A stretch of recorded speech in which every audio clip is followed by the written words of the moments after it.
Okay, so this is how I lower the mast on my Rebel Spindrift 22. I've already have the main sheet attached to the underside of the wishbone and to the hole in the stem head. That hole is not used because the halyard and the tack line are integral to the furler on the CDI. I also have this bridle clipped to the two front cleats, side to side, and I'm using the boom vang tied with the main halyard tied to it as sort of a backup and also for some leverage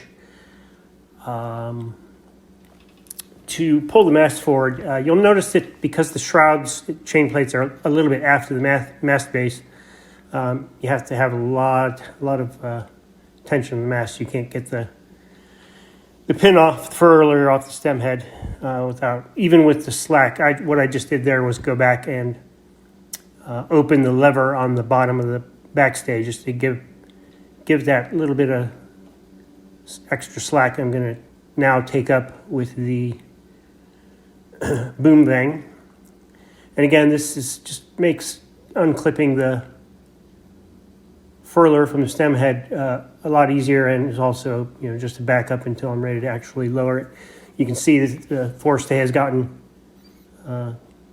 quite a bit looser now. So now it's time to unpin the forestay / furler drum from the stem head.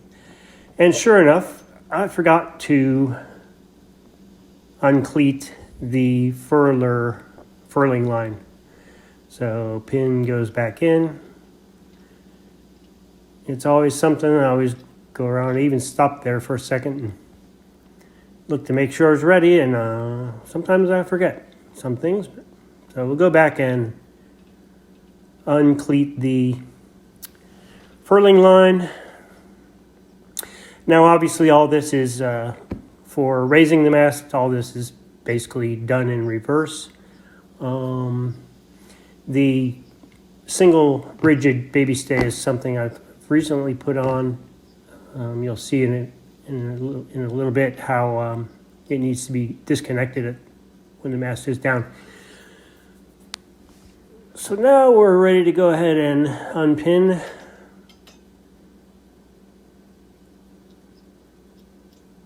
forestay and clip it to the top of the wishbone apex. And now this line, you can see, is just running down loosely off the side there.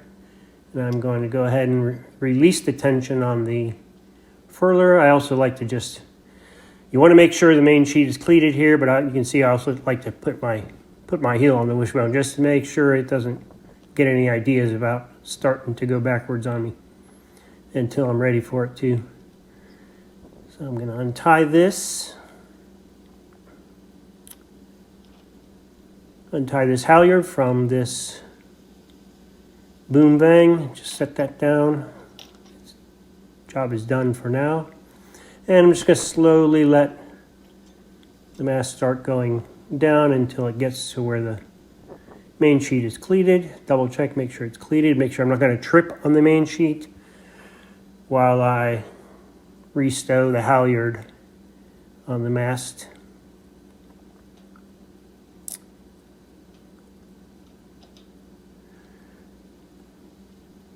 This is a masthead rig with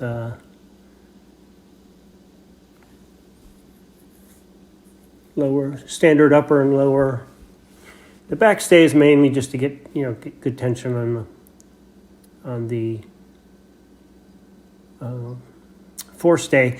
The lowers have to be kept fairly loose, otherwise they'll induce negative bend in the mast.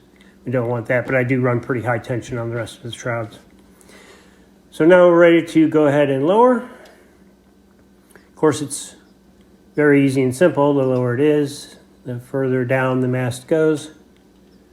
Obviously, there's more tension, but the the main sheet block and tackle is more than enough. There's probably 30, 40 pounds at the most on that, tension-wise. Now, what I'm going to do is I'm going to lower it until it's just past. It's always going to be off to one side. So I lower it just to where it's almost in the crutch, which I apologize for the shadow back there, but it's this was the only time I could make this video.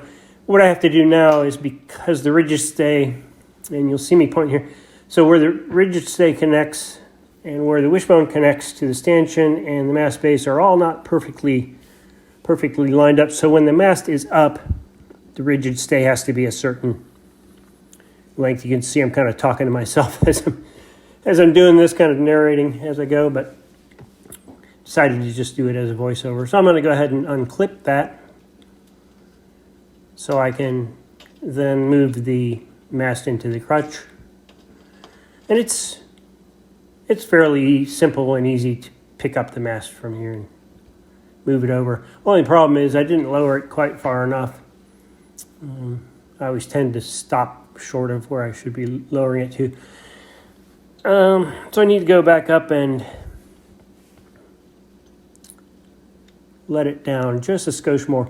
When the mast is all the way down like this, it's not going to wander off to one side or the other too far. That's typically for when it's just starting to come down and at like 45 degrees and higher.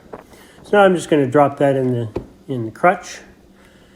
I'm not going to move the mast forward and stow it now because I'm going to be putting it right back up, but that's the general gist of it, and hope you enjoy.